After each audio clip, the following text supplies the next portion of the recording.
England's rise.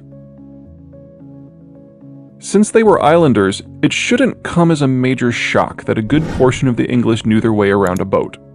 But what truly set the English apart from Europe's many other maritime cultures was the body of water those boats had to deal with. The bulk of English life resides in the southeastern quadrant of Great Britain, in the general vicinity of the Thames River. The Thames provided all of the unification and local trade opportunities of Europe's other rivers, but it empties into the North Sea, one of the world's most dangerous bodies of water, frigid, tidal extreme, and storm-racked. There is no day where you dare bring your B game on the North Sea. As the Spanish discovered in 1588 when it wrecked over half their armada in their failed invasion of England. The severity of the North Sea is the quintessential example of why it took so long for humans to master the oceans, and it was in this crucible that the English naval tradition was forged. Navies offer a flexibility that no land-bound powers can match, and their especially skilled and potent navy gave the English an unmatched advantage in the European competition for supremacy. England's maritime acumen enabled it to nimbly switch trade partners at will, keeping it an economic step ahead of all competitors. Its navy let it land forces at the times and places of its choosing, keeping it a military step ahead of all competitors. And its ability to easily relocate military and economic pressure made it the ally of choice for any European power that it was not currently in conflict with.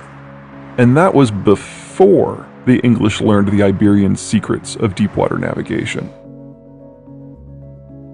With deep-water technologies, England leveraged its superior maritime acumen onto the global stage. Bit by bit, the better-skilled English navy reached out across the world and seized control of the Iberian trade network. Between 1600 and 1800, South Asia and the Far East were removed forcibly from the Portuguese sphere of influence. English colonies steadily supplanted their competitors at key locations in Gambia, Nigeria, South Africa, Diego Garcia, India, Singapore, and Hong Kong, relegating the time of Portuguese greatness to history. The faster and more maneuverable vessels of the English allowed them to raid deep into the Caribbean while denying the Spanish treasure fleets the safety of the open seas, leaving the Spanish with no choice but to put their coastal colonies on security lockdown and to assign naval assets to protect convoys. It quickly became obvious that the only locations the Spanish would be able to derive long-term income from were those that they had directly colonized with populations sufficient to resist English attacks. In response, the English founded a series of their own colonies in the New World to start the ball rolling on a demographic overthrow of Spanish power in the Western Hemisphere. The most lasting impact of the Deepwater Revolution, however, wasn't the shifting of the spice trade, the fall of the Ottomans, or even the rise of the English or British Empire. It was the transformation of the ocean from a death sentence to a sort of giant river. Deepwater navigation cracked the world open, launching the Age of Discovery, which in turn condensed the world both culturally and economically. Ships capable of making round-the-world voyages made every significant culture aware of the others. Those ships' cargo capacity enabled every previously sequestered river valley to trade with all of the others. Interaction, whether peaceful or hostile, trade or war, was no longer local, but global. It was an age custom-built for a culture as maritime-oriented as the English, and they crafted an empire greater in reach or wealth than any that preceded them. They emerged as the dominant global power, able to impose economic and military realities on cultures as varied as Northern Europe, Southern China, the Indian subcontinent, and throughout the Arab world. Just as the Ottomans had done before them, the English seemed likely to extend their mastery of the seas and globe-spanning empire into something permanent. But they failed too.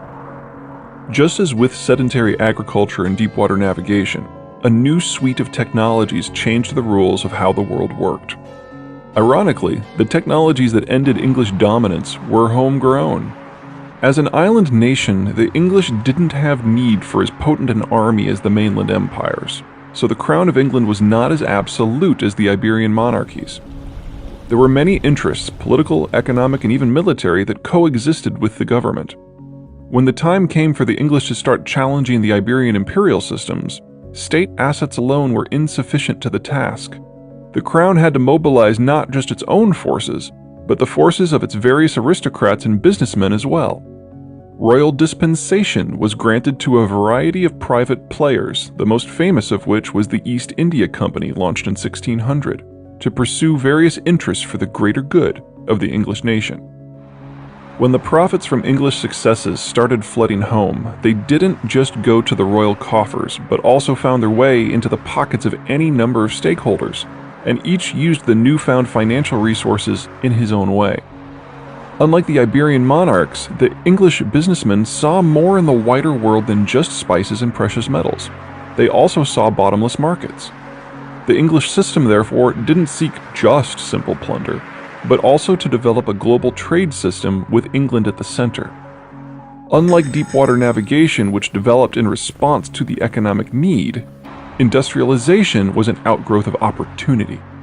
The diverse interests of the English system, the sudden and continuous onrush of wealth that came from the expanding empire, and the still-building shift from superstition and tradition to reasoning and scientific inquiry that began with the Renaissance, led to a new sort of technological revolution, an industrial revolution. You may have noticed that in the financial markets, the United Kingdom is having a really tough week. The proximate issue is that the new government under Liz Truss released a short-term budget that the markets really did not like, and everyone seems to be piling on and punishing Britain in any way they possibly can. The pound has dropped precipitously, and it's entirely possible that it's going to be at parity with the US dollar in the not-too-distant future. And by not-too-distant future, I mean possibly days. This is all wrapped up in some of the historical legacy stuff that the Brits are dealing with and failing to deal with. So, compared to New York. So, New York is a financial hub because it was within the United States system. The US is the largest economy in the world, and going back to the 1940s, the US dollar became the global currency. And since New York was already the primary financial center for the United States, it then became the primary financial center for the world. To a degree, this is how things started in England as well. They were at the heart of a global empire, a trading empire. But the real issue was that when the Industrial Revolution happened, it happened in Britain first. So for 150 years, the Brits literally brought guns to knife fights the world over and built the greatest empire in human history, which was also a trading empire. And London was the nerve center of all of that, so it was a global financial hub. But the empire collapsed over the course of the world wars. And at the end of World War II, the US dollar took over. So the 50s and the 60s were a really rough time to be in London because everything just kept getting downsized and downsized and downsized. But then in 1973, the United Kingdom joined the EU. And since it was still the largest financial center of all of the European countries, it became the de facto financial center for all of Europe. And it was almost like the Brits got a second empire until they left with Brexit 5 years ago.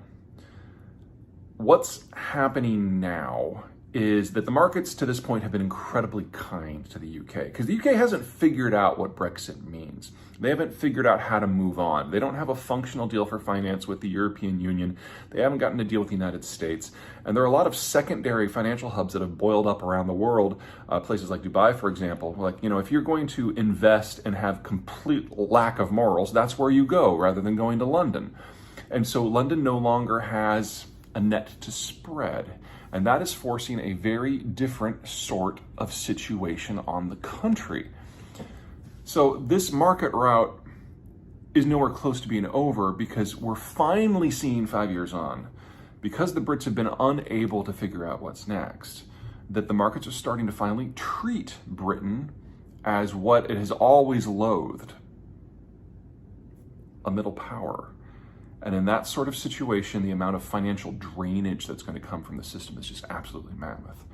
So unless the Truss government or its successor is able to hammer out some sort of post-European Union trade system with someone, we are only at the very beginning of a very long road down.